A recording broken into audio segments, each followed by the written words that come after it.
After many years, World War II had finally ended, but a new conflict began. It is known as the Cold War. This battle was between the world's two most powerful countries, competing against each other: the democratic capitalist United States and the communist Soviet Union. Beginning in the late 1950s, space would become another dramatic arena for this competition, as each side sought to prove who had the best technology, military firepower, and by extension, its political economic system.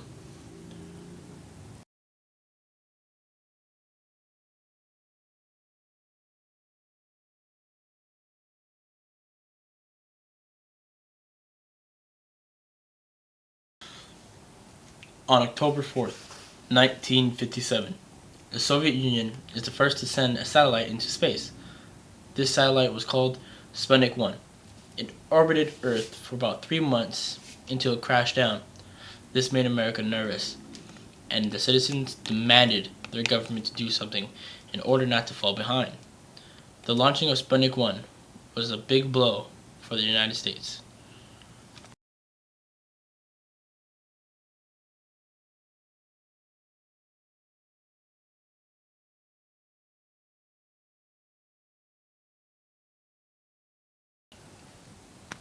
November 3rd, 1957.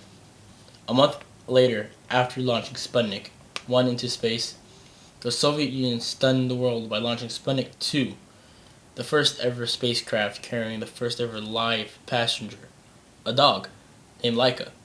However, the spacecraft was not designed for a safe reentry back into Earth.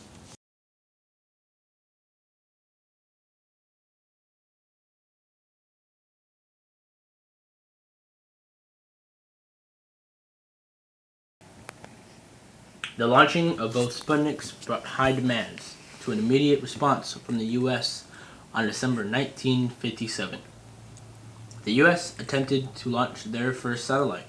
Unfortunately, the rocket caught fire instead of taking off. This was an embarrassing failure to the U.S. But on January 31st, 1958, Explorer 1 became America's first satellite to be successfully launched into space. This was a huge milestone to get America back into action.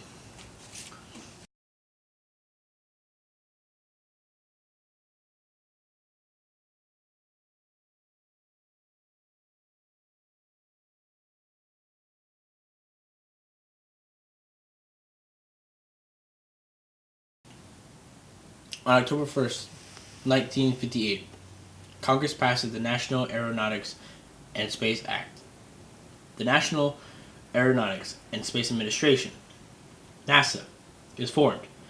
It replaces the National Advisory Committee on Aeronautics, NACA.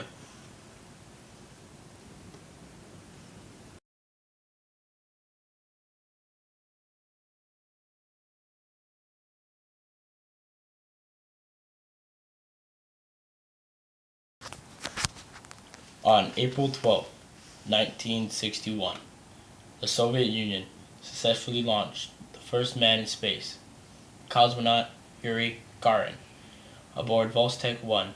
He became the first to orbit the planet. America had felt as if they were a fat man in a skinny man's race. This again was a huge blow.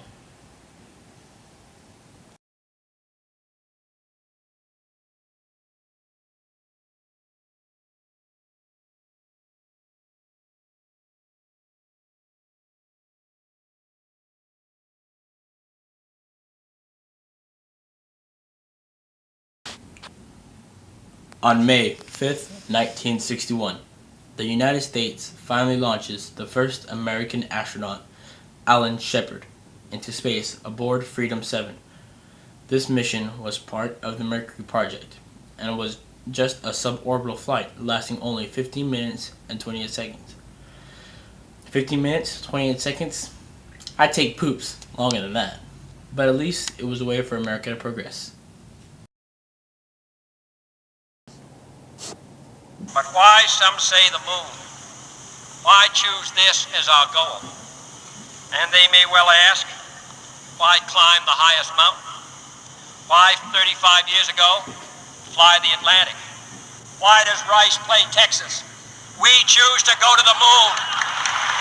We choose to go to the moon in this decade and do the other things, not because they are easy, but because they are hard. Because that goal will serve to organize and measure the best of our energies and skills. Because that challenge is one that we're willing to accept, one we are unwilling to postpone, and one we intend to win, and the others too.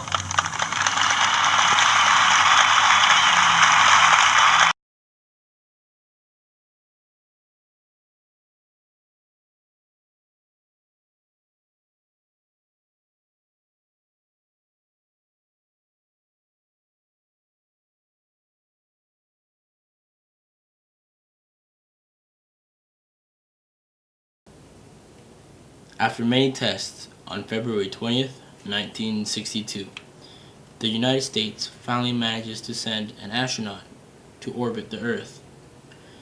American astronaut John Glenn made 3 successful orbits, but 6 months later, on August 1962, the Soviet Union launched cosmonaut Sherman Titov in Vostok 2. Titov made 17 orbits and was the first human to spend more than 25 hours in space. So far, the United States began to once again fall behind.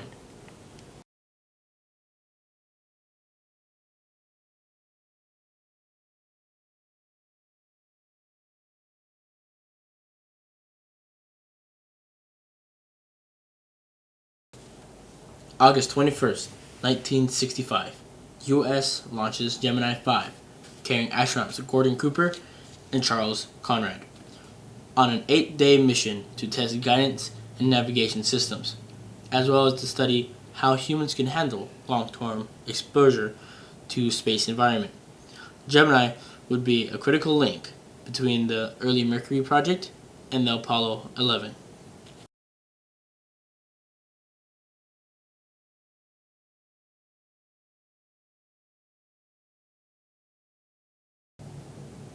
On January 27, 1967, mission AS-204 is struck by a tragedy when a flash fire breaks out during a launch pad test, killing 3 astronauts, Virgil Grimson, Edward White, and Roger Caffey.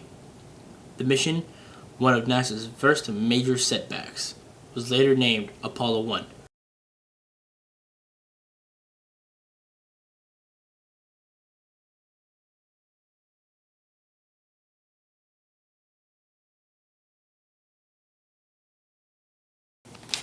July 16, 1969, the U.S. sends astronauts Buzz Aldrin and Neil Armstrong aboard Apollo 11 to the moon. July 20th, 1969, astronauts Buzz Aldrin and Neil Armstrong become the first humans to set foot on the moon.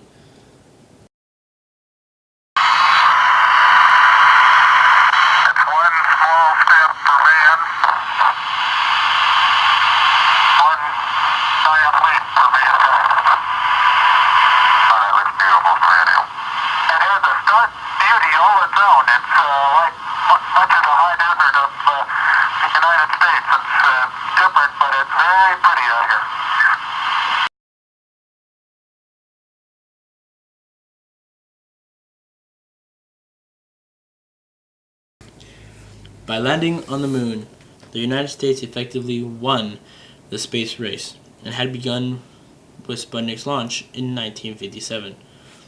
In the end, American astronauts became to be seen as the ultimate American heroes. In turn, the Soviets were pictured as the ultimate villains, with their massive, relentless efforts to surpass America to prove the power of the communist system. This shows that it's not how you start, but it's how you finish.